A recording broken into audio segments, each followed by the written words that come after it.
아프면 참지 말고 빨리 병원 오시고요. 처음으로 증상이 나왔는데 죽는 거예요. 그게 10명 중에 4명. 증상이 느꼈을 때 30분 버티시는 것도 사실은 잘못하는 걸 수 있어요. 다 심장이 왼쪽에 있다 생각해서 왼쪽은 심장, 오른쪽이 아프면 심장 아니다. 이렇게 생각하시는 분들 꽤 많더라고요. 그건 아닙니다. 첫 증상의 40%가 전염사입니다. 심근경색. 당신에게도 오늘 찾아올 수도 있다.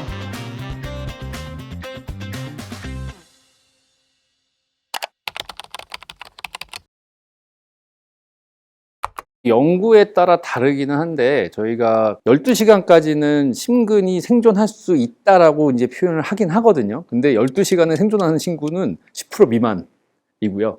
보통 3시간만 경과돼도 50% 이상의 심근이 다 죽게 됩니다. 그러니까 사실 증상이 느꼈을 때 30분 버티시는 것도 사실은 잘못하는 걸 수 있어요. 저희 심장내과에서는 이제 도어 투 발론이라서 응급실 문을 열고 심혈관을 개통하는 데까지 시간을 90분으로 정해놓고 저희가 맞추고 있거든요.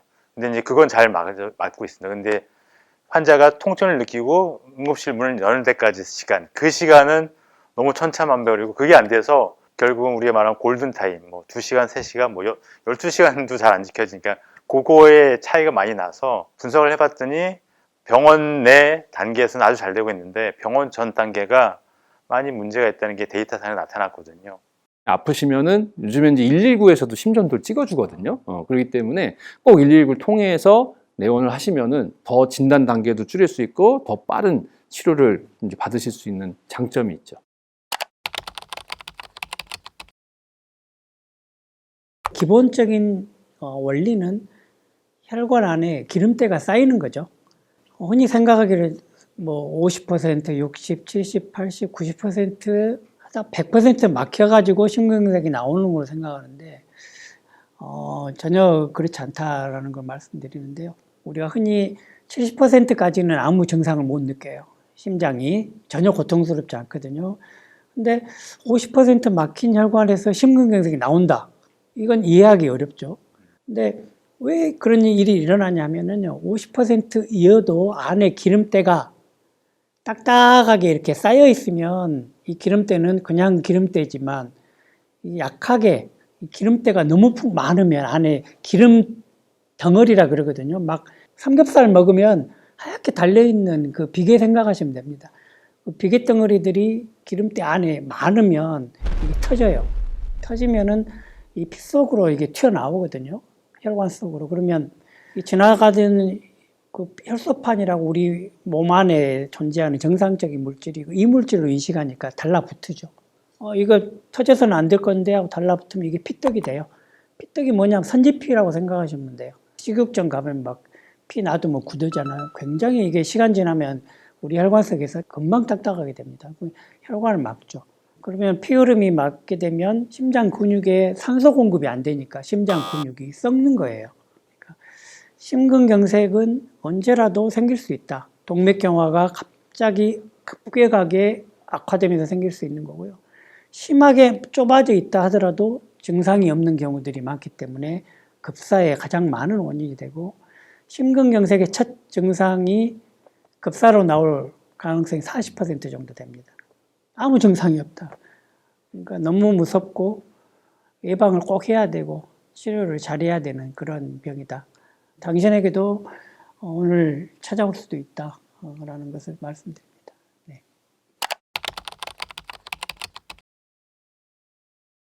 전형적인 증상은 진이기듯이 고춧가루 뿌려듯이 막 쓰라리는 증상, 무거운 바위를 갑자기 얹어놓은 같은 무거운 증상과 더불어서 식은땀이 난다든지 아니면 방사통이라고 해서 등이 아프거나 목이 아프거나 이런 증상들이 적어도 한 30분? 근데 이제 계속되지는 않습니다. 그 전에 아팠다 안 아팠다 아팠다 안 아팠다 하는 증상이 있어요. 이 가운데 부분쯤이 아픈데 사실 이제 심근경색증 말고도 이 가운데 부분이 아프면 사망할 수 있는 질환이 너무 많아요. 어쨌든 그 기준점은 한 30분 정도라고 봐야 될 것 같은데 뭐 이제 1, 2분 아픈 것 같고 오시면은 이제 심근경색 아닌 경우가 더 많긴 많죠. 그리고 이제 별거 아닌 병일 가능성이 훨씬 더 높기도 하고 사실 10분 정도 경과돼도 아닐 수도 있습니다. 근데 30분 넘게 진짜 식은땀이 뻘뻘 날 정도의 통증이 동반된다. 이렇다 그러면 이 근처 어디가 아프더라도 일단은 병원에 오셔서 확인은 받으셔야 되는 거예요. 그리고 이제 흉통이라고 표현을 했지만 노인, 고령이시거나 여성이시거나 이제 당뇨가 있으시면 이 감각이 좀 떨어지거든요. 그래서 그냥 이게 숨이 차다고 느낄 수도 있어요. 왜 이렇게 숨이 차지? 이러면은 이제 그게 심근경색증 아니어도 또 다른 갑자기 숨이 차는 병이 또 있거든요.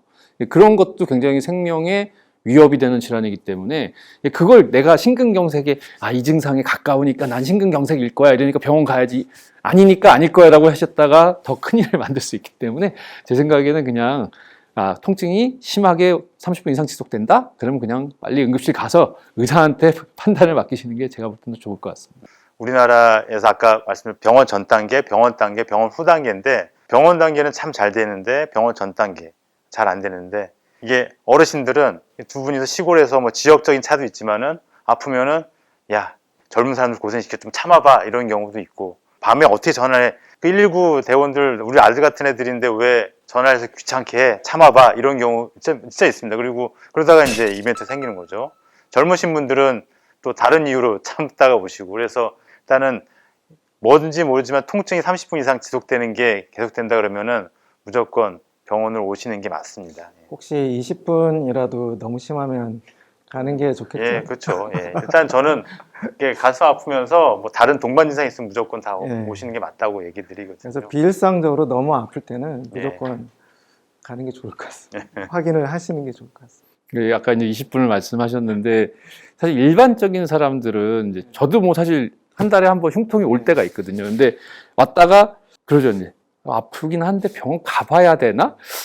또 안 아파지면 또 사람 마음이 또 바뀌잖아요. 안 가도 되겠지. 이제 근데 이게 반복된다. 그러면 일단 응급실은 아니더라도 확인 차원에서는 어쨌든 한 번은 방문하셔서 검사를 받아보시는 게 좋을 것 같습니다.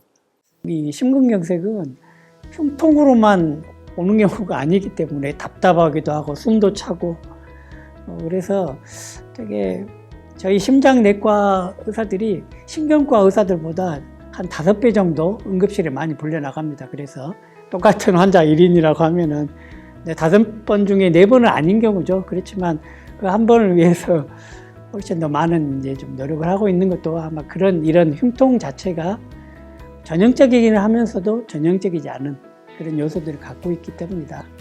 그렇게 말씀드릴 수 있을 것 같습니다.